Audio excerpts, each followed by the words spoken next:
மன்னர்கள் காலத்தில் மட்டுமல்ல, மக்கள் ஏழ்மையில் இருந்த இடைக்காலத்திலும் சிறந்துதான் விளங்கியது.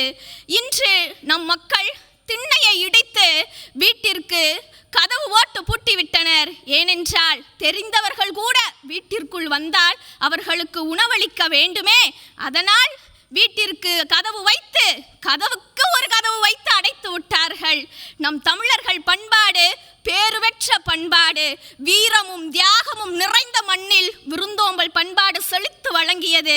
இன்று விருந்தோம்பல் என்றால் வளரும் குழந்தைகளுக்கு என்னவென்று தெரியவில்லை.